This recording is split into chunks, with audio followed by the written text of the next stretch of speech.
What's up? It's Sharp here with your Kicked Out at 2 Dynamite review for AEW Dynamite, April 28th, 2021.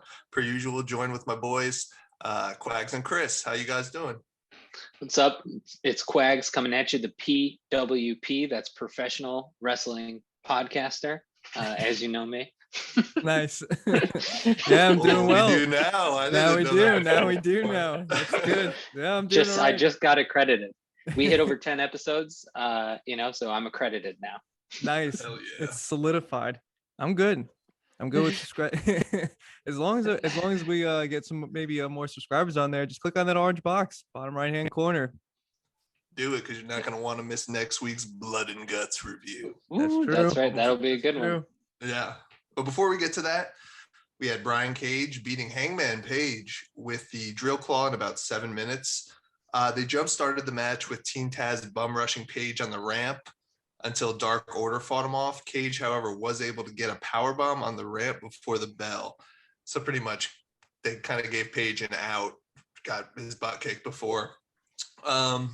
We usually end the night with a big schmaz, but tonight we started with one. I thought that exact thing. Yeah, and I also was like, I guess Hangman Page is the designated opening match guy now. I thought this was pretty damn good. At times I feel like Cage would rush from move to move really quickly. He would just rip him up into another move and another move. But they looked like a beast. Everything looked crisp.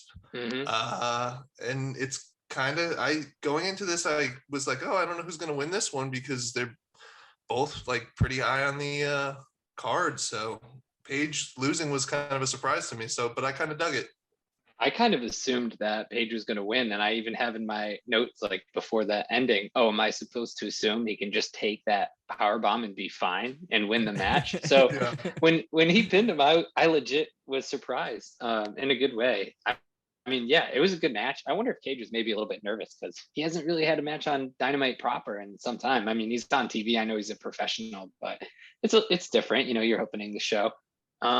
Yeah, I was into it. Taz on commentary is very good. I guess Hangman is the opening match guy and Darby closes the show. Yeah, I mean, yeah. Okay.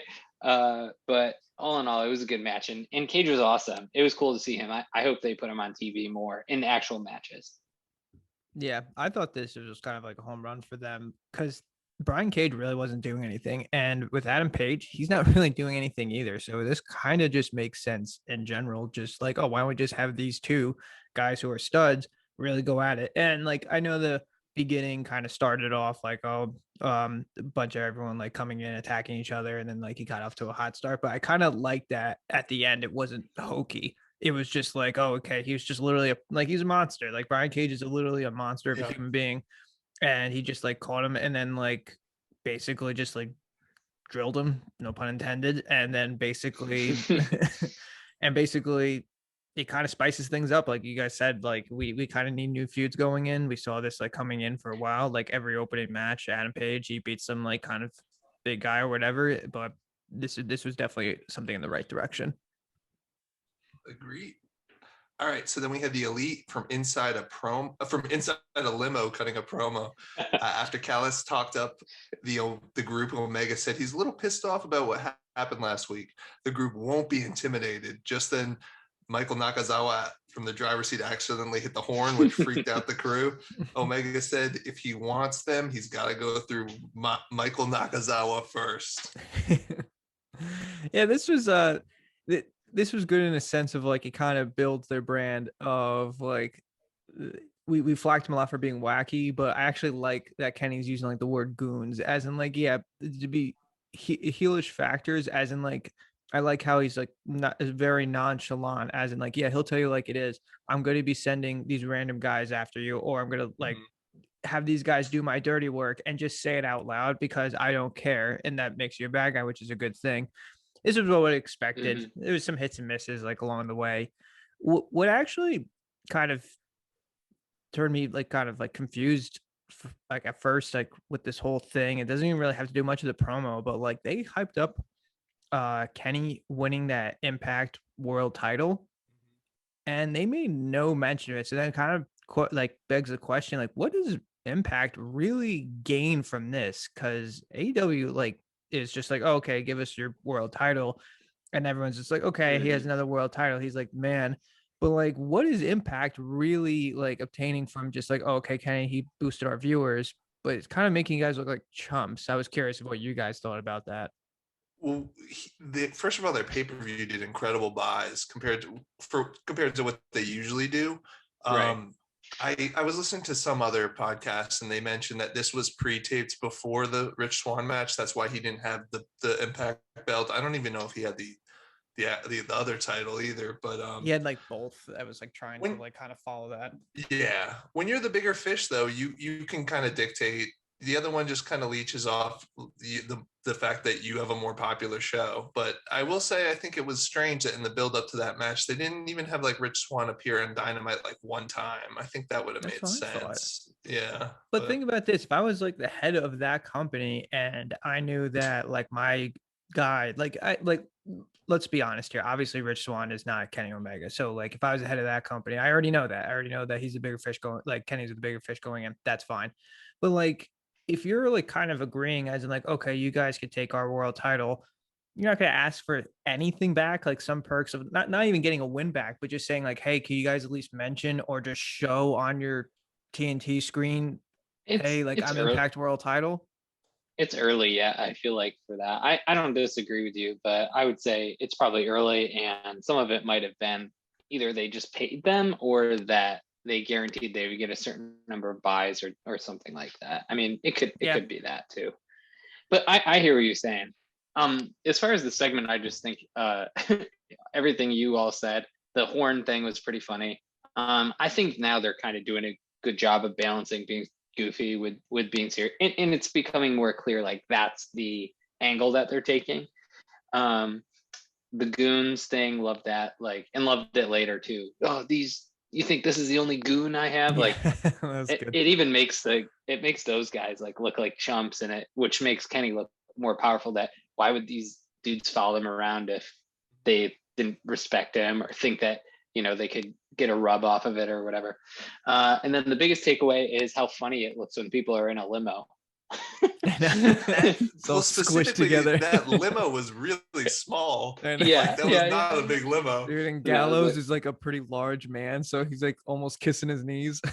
Yeah. My only other note would be I thought it was funny, but it was also just kind of weird that Carl Anderson didn't have pants on. Yeah, that's weird, man. It's just odd. That's just something you do that's weird for the sake of being weird. Yeah. That's when you're like, yeah, I'm gonna see if I can make the boys pop or something like that. Yeah, some like wrestling term like that. Yeah. All right, so then we had the Young Bucks defeating the Seidel brothers in about 10 minutes with a low blow and a BTE trigger. After the match, SCU came out. Kazarian said his declaration that if SCU loses, they'll never tag again. It still stands. They challenged the Bucks, and Daniel said he hoped they'd be wrestling their friends, but now all he sees is entitled bitches. They'll take their titles and make the company a better place without the Bucks in it. I thought this match was pretty good. I mean, again, I was sort of like, why are the Seidels in the spot? It seems like they get big spots a lot, and there are more interesting tag teams. But at the same time, the match was good. It was good. There's a lot of good spots. I thought the ending was really great with the look into the camera after the low blow. I liked SCU coming out and sort of pivoting that feud away from the Seidels into this thing that I'm going to care about, SCU wrestling, and if they lose, like, that's it for them. And the promo was awesome as well. So yeah, I can't complain about this except for that I'm just confused why the Seidels are getting the spot, but maybe it's because they're actually good wrestlers. I mean, it was a good, this is where I was questioning myself, like, am I just complaining to complain? Because whenever I stopped overthinking it, I was like, oh, that was nice. Oh, cool. Like, so maybe I'm getting into my head too much. No, that makes sense. I kind of question that too, but it seems like they know each other's styles very well. I kind of like took it as like, oh, maybe it's just easier for them to get in the ring as like, hey, we know what we're doing and all that stuff. The matches I thought was good. I really liked the ending. I actually like the ending of like the promo by SCU. I actually really enjoyed that. I am not a big fan of SCU. I kind of was, and I think Eric this a while ago. I wasn't a fan of Daniels and Kazarian kind of being in the spotlight a little bit, but honestly, that promo turned me around. I want to give credit where credit's due. They had like this whole like stipulation where if they lost, that they would disband, but they didn't like really burn that in. They kind of just like went about their time as in like, okay, let's keep winning these matches, and they kind of wrote that into the promo, which I actually thought that was very good. And I think we all missed the corporate synergy that TNT and the whole War Media likes to do. What was it, Matt Jackson? Or yeah, I think it was Matt Jackson. He did like the splits and then like just punched him in the nuts or the one whatever. with the Johnny Yeah. Cage, right? Yeah, And he then said, like the announcer said Johnny Cage like low blow, and I was just like Mortal Kombat's coming out. I'm like, wow, these guys are all going all cylinders. Yeah. I agree. I love the promo by SCU. I really like the match. I thought it was good. I love the Young Bucks heel gear. I think it's so great. Yeah. I love that so they over the top. I love that they talk about it too, and they're like, how it's expensive ridiculous. it is. Yeah, I love I that. do heel things. And my one note that I really disliked, which is a continuous thing with, and it's not a coincidence that he always refs the Bucks matches. Rick Knox sucks. There's a part where they just like the Young Bucks swapped each other out illegally, and they knew he knew they did it, and he just like the refs were even. I mean, the announcers were like, okay, he's just gonna let him do that, like. Yeah, and it's usually JR bad. calling it out. All the announcers were like, okay, that's a little weird.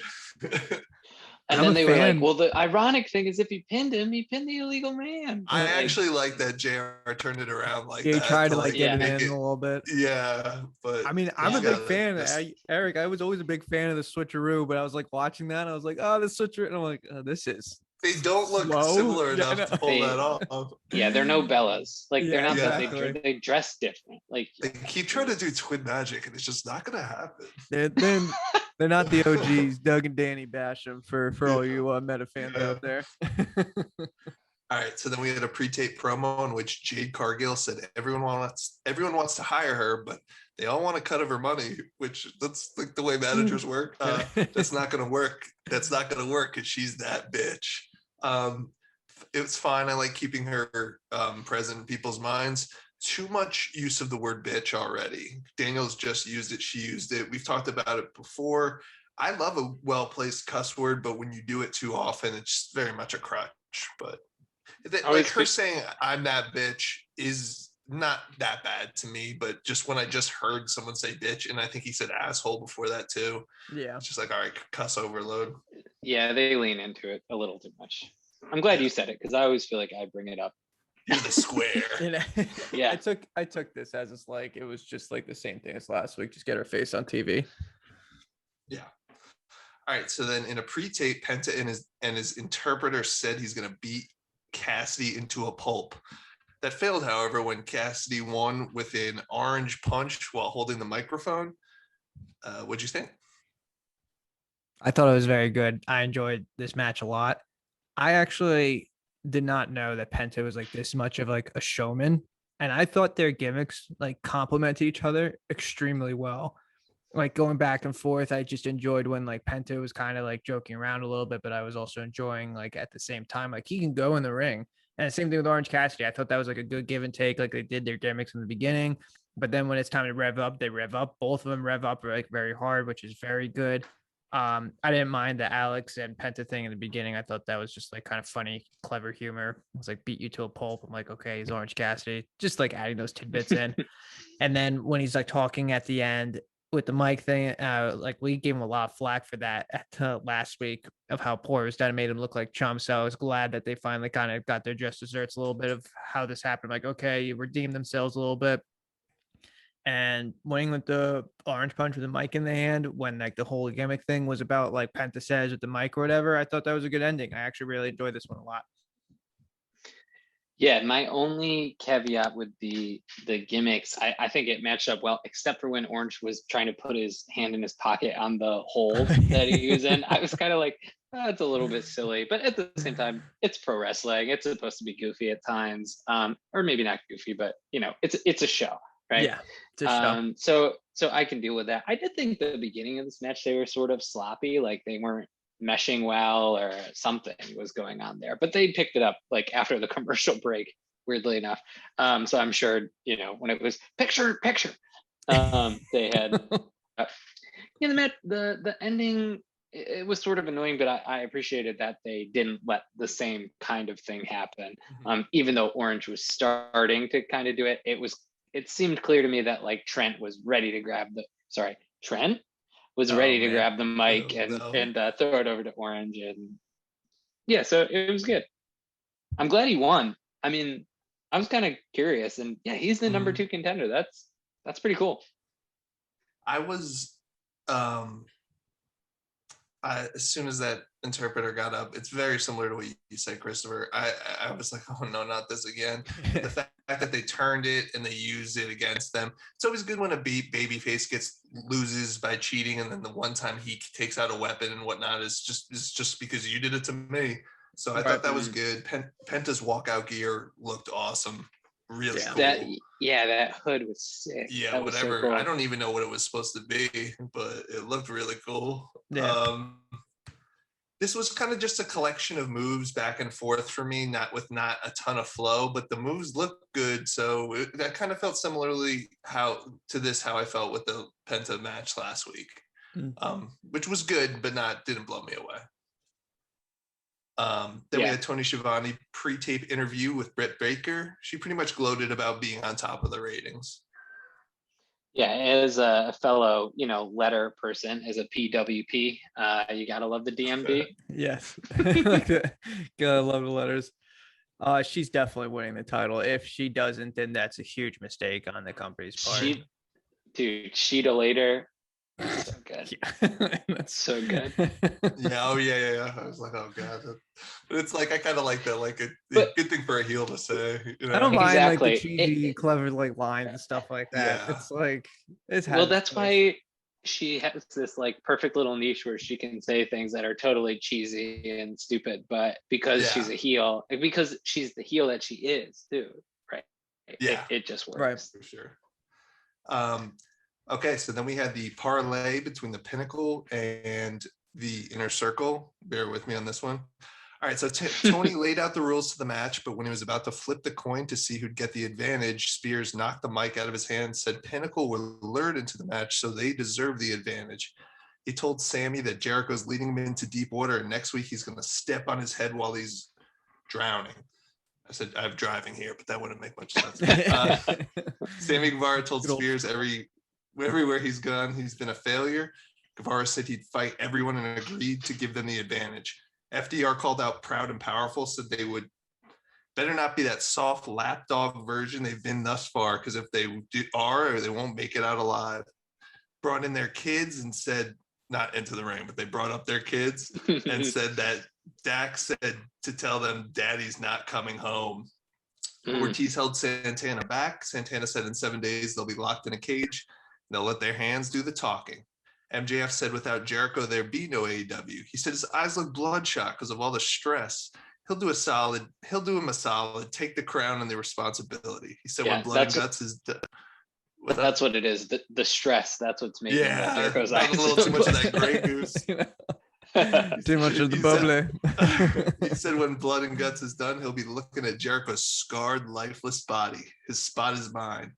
Jericho said he doesn't just inherit a spot like his trust fund. Jericho's proud of how he's had to work his way to the top in his career. He said if he wants his spot, he's got to beat them at Blood and Guts, but that won't happen. He said his so-called lapdogs are a pack of wild animals that have torn and clawed their way to the top. Said Pinnacle would have to kill them to make them surrender. 1969 was the summer of love, and 2021 is the summer of violence, and summer's coming early. And they just got in each other's faces. Yeah. Nice job, Eric. That was great recap. Yeah, that's all plus for very that one. Nice. Yeah. And Wardlow and Jake just stood there. This felt like a concert or like a rap battle to me without being cringy, where they were going off, but it made sense. Man, I would like to hear Santana and Ortiz like cut promos more, because they're compelling. Everybody was good here. Sammy, especially. I'm excited for him to be on television more. I'm so glad he's back. Every time he's been on, he's stood out to me. And the timing when he was like, "Oh yeah, and that other place you work, you were a failure there too." That to me is like part of the perfect walking the line of not saying too much, but just really digging in on someone. MJF was great, but then Jericho, like, oh, one thing MJF did really well: listen to the crowd, let him talk, and then responded in kind. I've picked on him for that before, so I thought that was strong improvement. And then yeah, Jericho finished it off. It was like a little bit too much. Like there was a moment where I was like, okay, like wrap, Dave Chappelle, wrap it up box. But it was good. And then I appreciate the old school, like, and on May 5th at Blood and Guts. I really liked that, what she did last time and did again here. Yeah, all in all, this is great. It did the job too. Like, I'm very excited to watch this next week. Yeah, this was good. I thought this was very fun. It was something new, and I think it served its purpose very well of hyping up for next week. I actually enjoyed like the pageantry of like the security guys coming out, and they had like the motorcycle guys. Like it has to be over the top because like it's a parlay. Like when does anyone even in this world do that? Let alone like, okay, let's do it in a wrestling ring. Like, okay, so like things have to be over the top, but just like make sense, but enjoy but also like be entertaining as well. I thought everyone had very good give and take. It's funny how Eric said that like kind of Wardlow and Hager just stood there. I actually pointed out I think they honestly shouldn't have talked. I honestly kind of wish though they just stared at each other the whole time because like they're just two like behemoths. Yeah. They would have looked really intimidating if they just didn't care at all. And especially when they were all in the inner circle group before, they had that like kind of rapport when they would just keep constantly stare at each other. They made jokes about saying that guy keeps staring at me. So I kind of wish they just stayed like that. But that was like my only tidbit really. Obviously MJF and Jericho are head and shoulders above everyone, not even just like their groups. I'm just saying the whole roster. They just know how to really talk and hype up the match. And I actually liked how Jericho ended off with like the Summer of Love, and then like you're gonna have the Summer of Pain, and Summer's coming early. I thought kind of like that was just funny to me, like as in like it's good way to end like the show, like the parlay into like the big show to next week. I thought this was the best build up for this match yet, and I didn't think it was even close. Not a lot of jokes. A lot of MJF saying, "I want your spot," which is still a little strange to me, but it makes sense for what his character would do. I just thought everyone did a really good job. And then I thought Jericho's part was head and shoulders better than anyone else's, in my opinion. I thought he was so serious. I thought it was great as a babyface saying, "I'm proud of like that I fought in all these different countries and whatnot," whereas you're just kind of being gifted. Yeah, that was great. When you're 25, that's like putting yourself over without sounding like a dick, like and saying like, "I'm proud that I had to work hard." Like, yeah, when he said like what one line actually stuck out to me, I forgot. He's like, what did he say? Oh, he said that like, "Oh yeah, I'm proud that I curtain jerked when I was like 25 or something like that." As in like, yeah, that's not really putting yourself over, but it's just showing that you put your time in. Yeah. My last thing was probably my only problem with this is that I think maybe like 3 or 4 times they mentioned some form of death. We might not get out alive. We're gonna kill you. I had that too, Sharp. I agree. And I forgot to say it, but yeah, a lot of talk about literal death where they're like, "We're gonna kill you. You're gonna be dead and buried." Yeah, it was. I'm gonna be over your scarred, lifeless body. Raises the stakes so high. Everyone's coming out alive. And that's the other thing. Like, yeah, that's very famously Scott Hall once said in an interview, "Never say I'm going to kill you because you're not." Yeah. So you're never going to be able to follow up on that promise. Smart. But other than that, I loved it. Not to flash back to horrible times, but the barbed wire death match that wasn't. It's like if if it's not pitched like that, it's like, wow, that was great. Yeah. All right, so then we had Michael Nakazawa waiting in the ring with his laptop for Eddie Kingston. Eddie kind of came out pissed that he's not doing this sports entertainment crap and told Nakazawa to get out of the ring. Kenny appeared on stage, said that they don't just get the champ. Nakazawa attacked Kingston with a laptop, but Kingston quickly got the better of him. When he put Nakazawa's ankle into a chair, threatened to break it, Kenny didn't seem to care. He sent out another flunky, Brandon Cutler, but Moxley busted in. They beat up Kenny, and they put his ankle into a chair. They threatened to break it. Callis begged them off, and they finally agreed to have a match between Kenny and Nakazawa next week. A lot going on, decent enough. I like that Kenny treats his friends. We kind of brought this up early, like flunkies that like he could care less. He was like, oh, Nakazawa knows what he signed up for. I don't get why the Young Bucks or the Good Brothers didn't come out to help. That was kind of strange to me. And all this like threatening to destroy people's ankles in order to get a tag team match with Kenny and Nakazawa was weird. I thought it was going to be like to get a tag team title with the Young Bucks or something. But overall, I didn't hate this because I think it made it's King. Omega's looking more and more just like a total dick heel by the week. I think he's getting better along with the Young Bucks. So I like the way his character acted, but the segment itself was a little strange. Yeah, I thought it was different. I thought they were trying something that was not what they would normally be doing. I even like that Callis was not initially willing to agree. Like he was like, yeah. we'll do it. And he was like, you'll do what? And made him say, oh, anything you want. The tag match? He'll do the tag match. But yeah, a tag match is a weird thing to ask for. That being said, my guess is they're assuming they can just like knock out Nakazawa and get Kenny in the corner. Yeah. Yeah, why didn't the Bucks or the Good Brothers come out? I mean, whatever. I was interested in this, and I thought it was like worked as something different that we don't see every week or every show of any kind on all these various wrestling not professions. Oh my gosh, promotions. Jeez. Sorry. No, it's just I actually enjoyed this. This was as Eric said, this is just Kenny just building up good steam every week, just like kind of just making sure that he's pushing his character of being more in heel by the minute, which is great. And also Eddie Kingston, I feel, is just golden on the mic. I don't think he's getting enough praise enough as it is. I actually cracked up when like, what was it, Michael Nakazawa was just sitting in the corner or whatever, and like you would think that like, okay, here comes the hero, babyface guy comes in, he's just gonna beat him and then just challenge him for like, hey, like I want to face you next week. Like that's the boilerplate we've been used to. But I loved how Kingston just came in. He's like, nope, this is stupid. Yeah, this is not stupid. doing this. Cut the music. And he's just like, but like it's so like realistic, as in like he understands, as in like this is really dumb. Obviously, you have no shot of beating me. I'm just gonna kick your ass.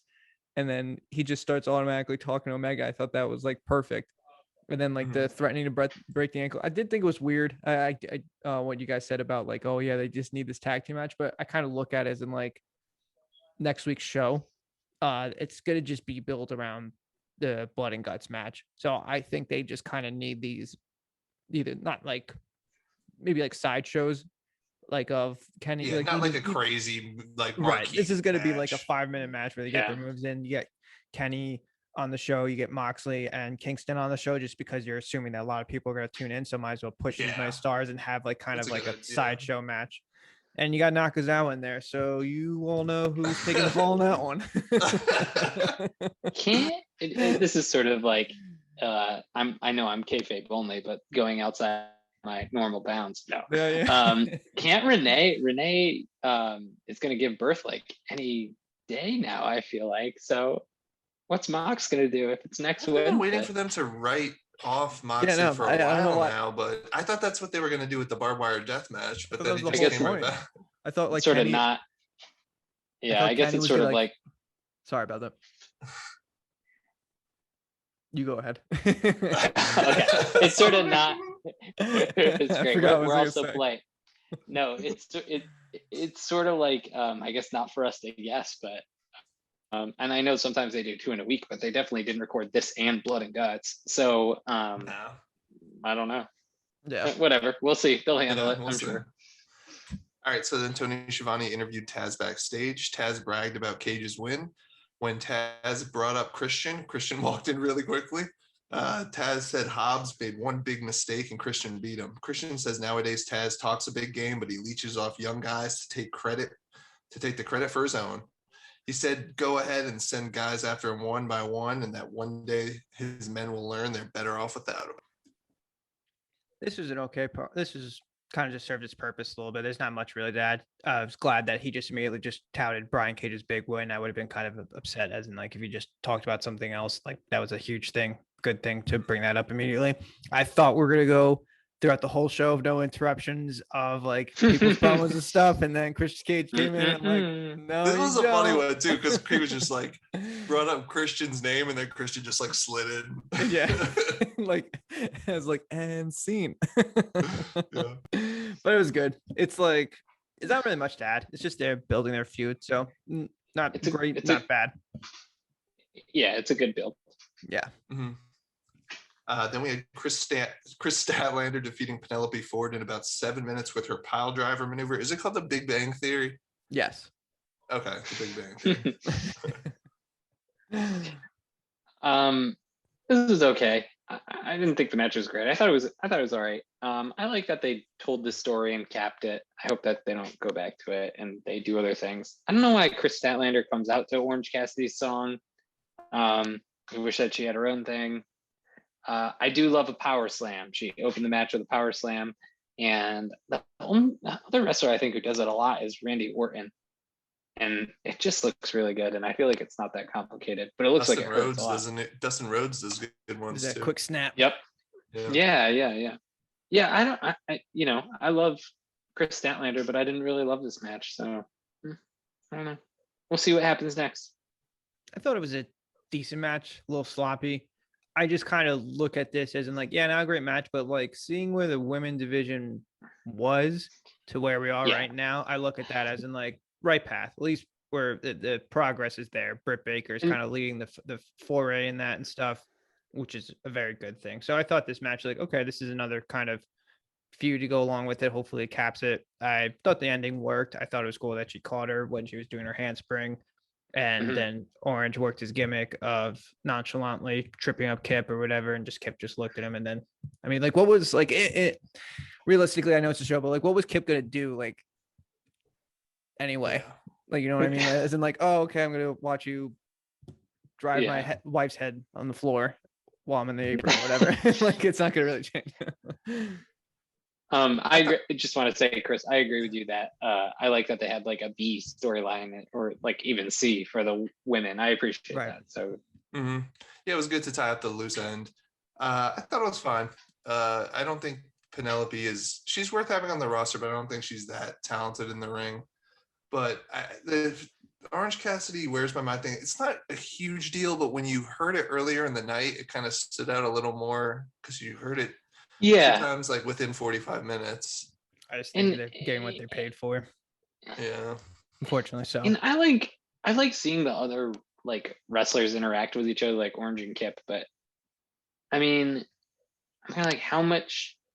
No, never mind. I guess they had the Arcade Anarchy, so never mind. I was gonna say, how much beef do they have with each other, but I don't know what I'm talking about. All right, so then there was a brief video segment where 10 from the Dark Order talked about what it would mean to win the TNT title after his mentor Brody's passing. I thought this was a good segment, and it adds a little bit of weight to an otherwise completely cold match. And we'll talk about this a little more in the main event. It does make it a face-versus-face match, though, which they've done, I think, 3 weeks in a row now. Maybe not 3, but they've done it a lot with John Silver, with Jungle Boy. The prominent names, yeah, you're right. Yeah, I thought it was good though. I thought it was a good segment. Yeah, I agree. Yeah, I thought you hit the nail on the head. Builds to something that didn't really have much build. All right, so then the factory arrived with Cody's tour bus. Then they defeated Billy Gunn, Lee Johnson, and Dustin Rhodes after Ogogo interfered with a punch to the ribs and QT pinned Lee Johnson. After the match, Nick Camarado laid out Dustin with the bull rope. The Gun Club interfered and a brawl ensued. QT retreated back to the bus, but Cody surprised him from inside. Cody followed QT to the top of the bus. Cody put the figure 4 on top of the bus and then flexed. Like Billy Gunn selling his ribs, he still had his ribs taped up. Dustin Rhodes is 52, and he's still so damn smooth in the ring. This was another schmaz type thing, a little too many. And overall, I thought this was good. I thought this accomplished what it needed to. The go-go punches to the ribs are so just normal and worked looking. I wish I could get into it more than I like especially presenting it. Two in a row. When you see two in a row, you're like, yeah. And my last note is the Cody returning, I didn't mind, but then like it felt so anticlimactic for him to climb the truck with him, put him in the figure 4, and then just kind of flex, and then they cut away real quick. And I don't expect them to throw someone off someone every week, but to just put the figure 4 on for like 10 seconds and then get up and go, yeah, it felt kind of strange. And Aubrey was up there too. Aubrey was up there. So like, you're on a it bus. felt like a waste. Yeah. It felt like a waste of a spot. It was a little odd. Yeah, I don't know how to feel about this, because I thought they executed it well enough. I did really like that he had his ribs taped up still. Who's the big burly hairy guy in the factory? Nick Camarado. I think I might like him. And then I heard, so I listened to the unrestricted AEW podcast pretty much every episode, and some people have been talking up Ogogo. So it makes me feel like there's something there, because they don't usually do that. Like backstage people in interviews, they don't usually do that just, for no reason. But so maybe there's something here, and that's why they're trying to push it. But I don't know. Yeah, I thought Cody looked good, but just throw him against the bus. When they went on top of the bus, I was like, oh snap, what is going to happen? Especially when Aubrey was up there too, because you can just see the ref being like, no.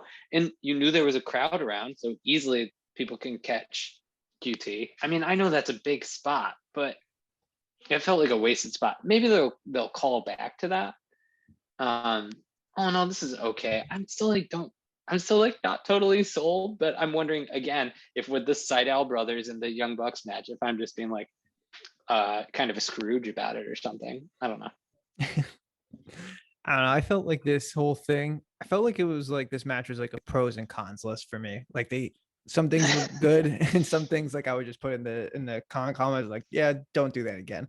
I was actually confused about the bus at first, but I guess that's like a heel thing. As like, oh, they stole the bus. I'm like, they stole the bus. Okay, like, all right. And then Tony said something like, "Those buses aren't cheap" or something. Yeah, said some weird line. Like, I don't think that's what everyone was thinking. Like, I was just like, yeah, I'll be like this giant thing and like, yeah, the logo on it. I was just like, okay, I didn't even know like he had a bus, so that's a thing. So I just learned about that.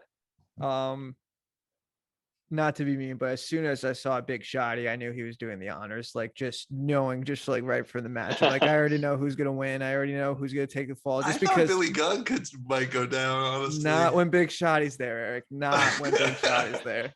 You know for sure who's taking it. I thought he looked pretty good in the match. No, he was good. I thought everyone in the match looked pretty crisp. Does not mean you will forgo doing the honors. You can look as good as you want. It's almost like they all go to wrestling school together. Like it's just funny. Honestly, yeah, that's what's like funny to me. They did a great job of building Nick Camarado. I think that's a big pro like for this match. Keep building him. He's looking good. The go-go thing, like, yeah, it's like you can't be unstoppable. Like, what was that? Like, this is like a random callback, but remember like when Big Show was like in the Royal Rumble and he had his KO punch and everyone was booing just because he kept punching everyone in the face and then he just dumped them all. And it's just like, we get it, but it's just boring. So when we see that, I like thought about that. I'm like, this is going to get booed pretty quickly if they don't figure something out of how to build this guy a little bit better. Yeah, with the whole like bus thing, when they climbed on the bus, like, oh, you know what actually really bothered me was that they were going back, and how did they not know?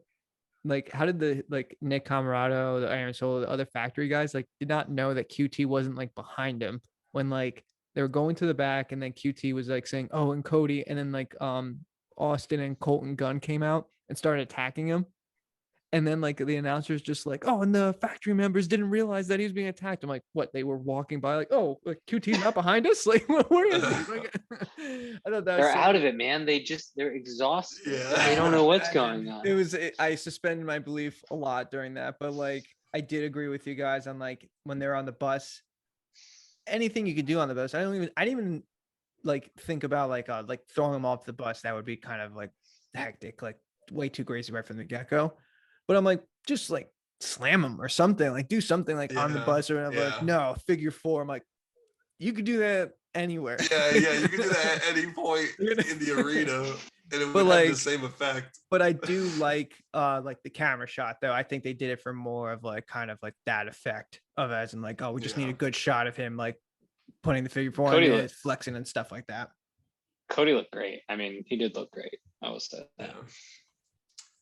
All right. We don't usually talk about upcoming matches that they promote, but Yuji Nagata is going to be wrestling Moxley for the New Japan US title in 2 weeks. I saw this because I follow New Japan. Moxley challenged him on Twitter or something a while ago in a promo. And Nagata's a legend. This is going to be a good, hard-hitting brawl, even though Nagata does move pretty slowly at this point because I think he's like 50, his late 50s or something. But that being said, with first bringing in Kenta and now bringing in Nagata, it's a very strange first two people to bring in from New Japan. Not exactly bringing in the big guns right out of the gate, but it should be a fun match. So I'm looking forward to that. Yeah, I'm excited too.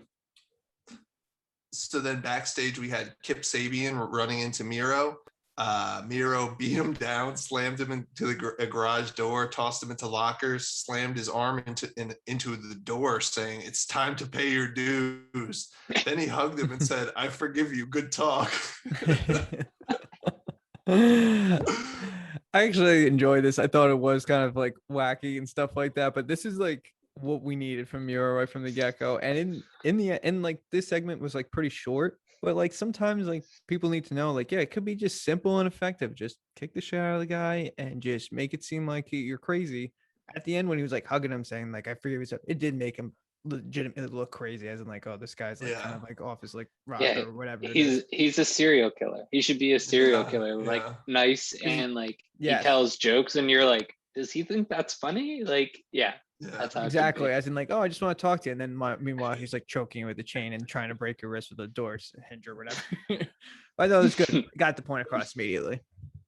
I liked it too. I thought it was a good looking beatdown. And I mean, I very much took it as he's been trying to get a hold of Kip for a while and he can't. So now this is what you got to go through if you want to be my friend again. So I think they were going to see like upcoming. I wanted them to split them, but now it's probably going to be like Kip, like he's like his quote unquote friend, but he's terrified of like what Miro might do to him at any It's moment. like that's a funny story though. Thing. Yeah, that's not a bad storyline to me. Yeah. What else is Kip gonna do? Yeah, very good point. All right, so then we had main event. Darby Allin defeated 10 Preston Vance in about 12 minutes with a roll-up. He was able to survive getting blindsided by Ethan Page mid-match. After the match, Darby held up 10's Brody wristband. Scorpio Sky, Ethan Page hit the ring and put Sting and Darby in dual submissions until Archer and 10 came back and ran them off. Yeah, this was a good match. We kind of seen this a lot though. This was like a face versus face match, but you knew what was going to happen immediately. Like 10 is a very big guy, very jacked, and Darby is like the plucky underdog that you keep beating him down, he'll get back up. So even when they're hyping this up, you knew exactly how the match was going to play out initially. 10 was going to just power him out, and then like Darby's going to keep getting up, and then like just again, I kind of like the edginess of Darby, of like he's a babyface good guy, but like he'll literally go to any lengths to just get the win, like kind of the out gouging. We did Jungle Boy did the same thing, but it's not like he doesn't come off. Some wrestlers have a tough time when they do that. They automatically look like they're a terrible person. Like he does it very well, as in like, oh wow, he's literally just scratching and clawing just because he wants to keep the title. I think he's doing a solid job as a champion. I think he's really pushing forward of doing all these matches, especially they're relying on him week after week. I think the company is pretty high on 10, by the way. I think that's why he has the main event spot. I think they're trying to get some like rub on these young guys a little bit. They know like Wardlow, 10, and like a bunch of these guys are going to kind of be like our down the line future players. So I think they kind of want to establish that.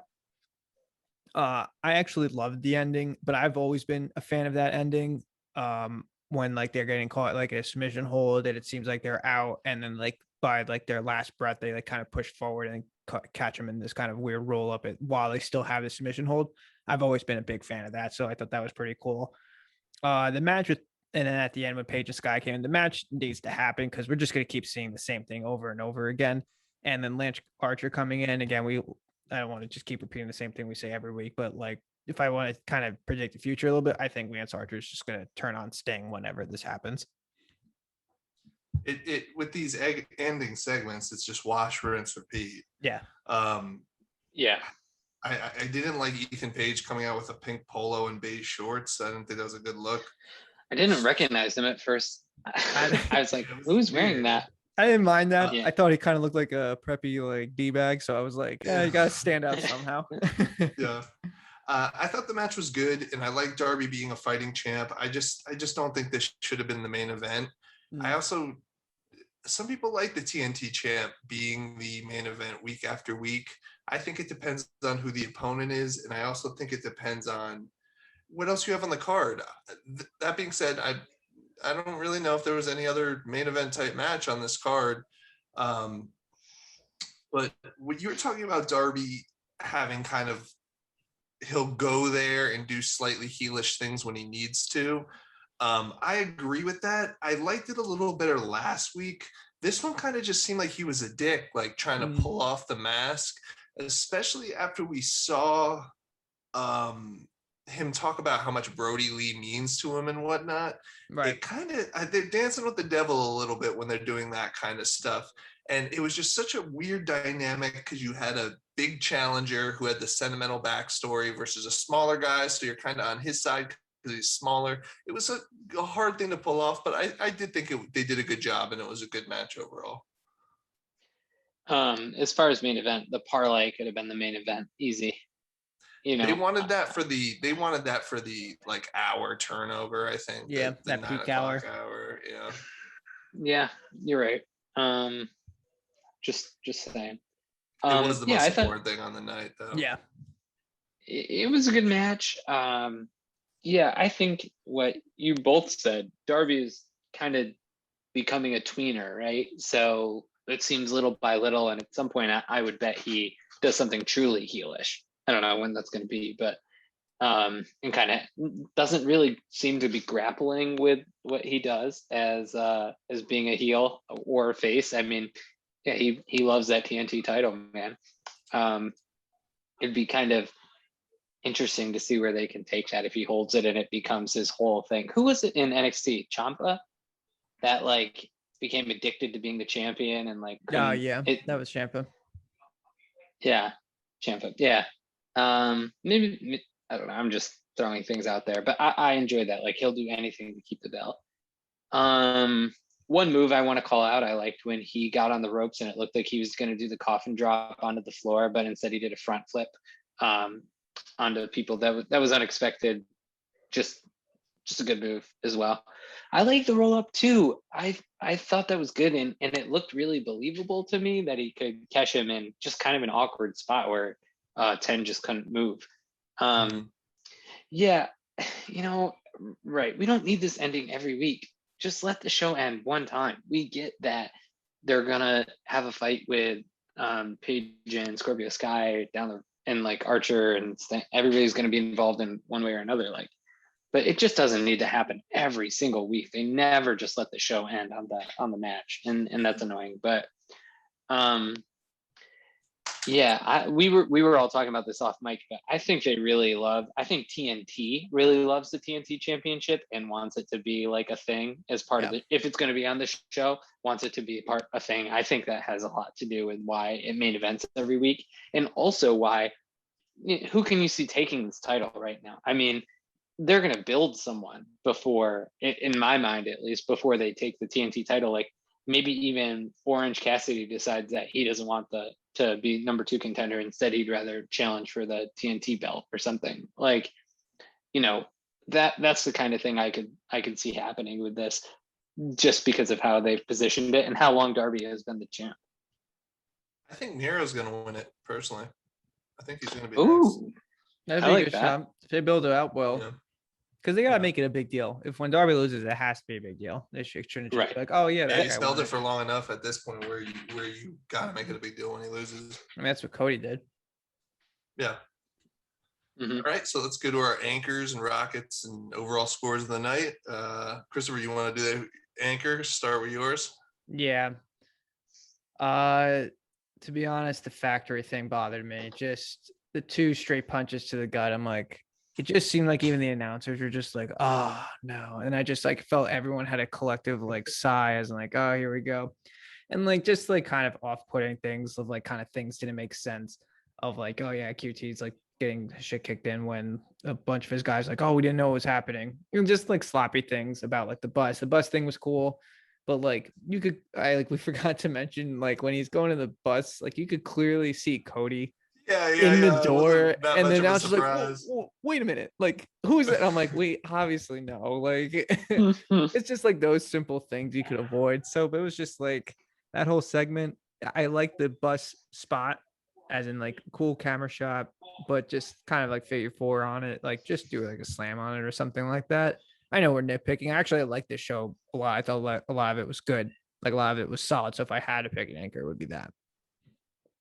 I'm gonna agree with the bus. I was expecting something when they were on the top, but yeah, I'll say I was just scrolling through looking for something, and yeah, like this is a solid show. I mean, there's not a lot to hate. I would say there's a lot to like nitpick, but there's not a lot. Yeah, I would pick. This is kind of a cop out, but too many schmazes / brawls. There was 3 of them in this show between the Hangman, the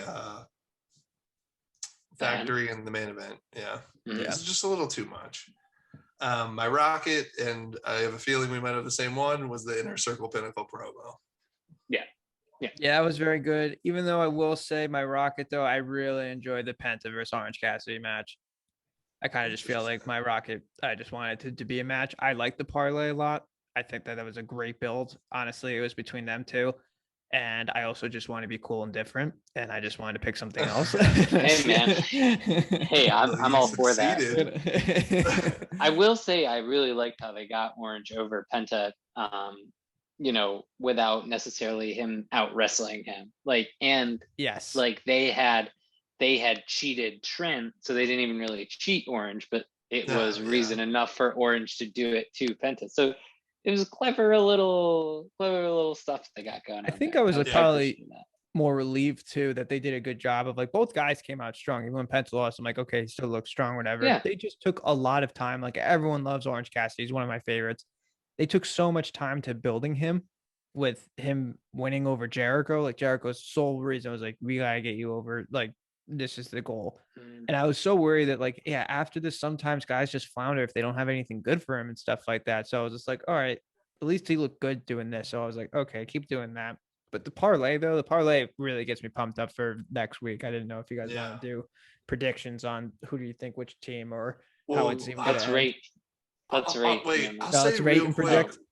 Let me just say quick about because that was the one thing about the parlay too, where I was like, man, these heels are cutting strong promos like you're gonna have to kill us, and I think they're gonna lose, but it almost seems like maybe because I think Fozzy might be going on tour soon, so I think Jericho might be going away for a little bit.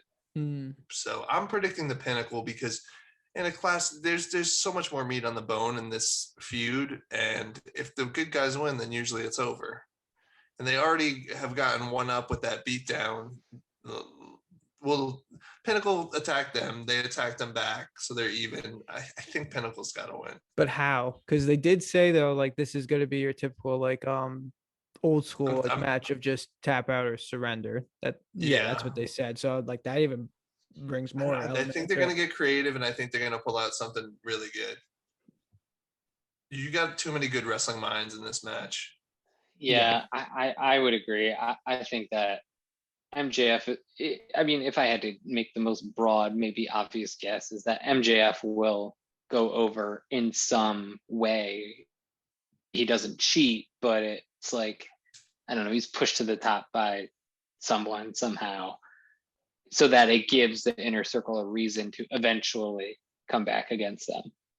When they really seem like they're dominating and they're at the top and like they have multiple belts or whatever might happen. Yeah. Now, like, it's interesting. I was like kind of going back and forth what I think was gonna happen. Like, I even liked even during the parlay, I forgot to mention, I even liked how like that Sammy kind of called out like Sean Spears, like we talked about that, but also at the same time, as in like, fine, if you want the advantage, like fine, I'll go in first. I'll take on all you guys. So that's like a very good like babyface thing to do. And it's also easier for the match to have a good flow because usually when two heels are beating up one good guy, that's a good story. And then you knew and it then was going to be the bad guys getting so like, but it's like kind of silly because they did so many like what was it, those warm games matches, they're like, and who's gonna have the advantage? And it's just always the bad guy wins it, so they can just tell that story. So I liked that. So what I think's gonna happen, and I think I think the Pinnacle is gonna win, but I think that something clever will happen where like if it's tap out or surrender or whatever, I was like thinking like they might like Sammy is going through hell or whatever. I think they might be doing like they're gonna do something like so crazy to Sammy, and then Jericho's gonna be like gonna save him as in like we quit. Dude, I seriously was thought just that was about to say I think I was gonna say the opposite. I was gonna say they're gonna do something to Jericho and Sammy. Okay. But, I don't know. We'll see. No, I think it's got to be something like that where you save face that like the person was not going to give up, but the other person just wants to save their brother in arms. You know, right? That's really good. That's really good. That would be a good one. I hope they don't do any bullshit like they did with like the old like some of the I Quit matches where they play like a recording of the other person saying I quit. They wouldn't. It was only good like the first time they did it, like whoa, and then they just do it again. Stop. I hope they handcuff him to something and then they lose the keys of the handcuff and they can't get the handcuff off. No. Just kidding. Wait, so rating this show, I'm gonna say I thought this is I'm in between 8.5 and 8. Just again, looking through the whole show, the thing that keeps me at an 8, I think, is it was solid front to back, but there was some sloppy things. And again, there was nothing where I was like, wow, that was awesome. Except maybe the opening segment and the parlay. So you know what? Never mind. I'm not going to say there was nothing that was awesome because those two things that I thought of right away. So, but still 8, just because there's some moments where I was like, okay. And the women's match was not super great, even though it was fine, but 8. I wanted to give this 8.5 as well, but I think what got me down because it was a solid wrestling show, a good form. I was like, this is what we talked about, like a good wrestling show. 8 is good. Yeah, 8 is good. Really good. It's really good. Yeah, not bad at all. But it also needs to have like kind of wrestling, like over the top stuff. They had great promos and stuff. It was just the ending that kind of did it for me. It was like we regurgitated this. It's the same thing. Archer comes in or whatever. So I was like, okay. Like sometimes like you gotta get that like kind of like higher ratings and stuff. You gotta have it that ending. That's a good show. So I'll give it an 8. I still really enjoyed it. Just one thing really quick about the end, like even if they did that same page thing with Scorpio Sky, but if that was on a different point in the card, it's just so redundant that that's the way they specifically end the show, that's the final image they go with. I give it I was going between 7 and 7.5. I'm going to do 7.5. I think I was a little less into some of the matches than you guys were. But I thought by and large, everything was good. I thought it was really baseline. There were no bad moments, but I thought the only part that I really enjoyed was the parlay. So yeah, parlay. It's just a solid show though. Solid. And I'm excited for next week. Really? Yeah. In the whatever 10, 11 episodes we've reviewed, there's only been the one stinker. For the most part, they've been doing really well, and I mean, they keep it going. And there hasn't even been like the Kip Sabian segment. I know. Yeah. There's a real chance next week is to knock it out the park too, because this is basically like a pay-per-view on regular TV. So let's go, man. Let's see what it's going to be good. And if you viewers out there want us to review it and you don't want to search us, just click on that orange box. If you stood here for that long, you get the review instantly. Box, baby. All right. Time to call it for the night. This has been the Kicked Out of 2 AEW Dynamite review. We'll see you guys next week. Later. Peace.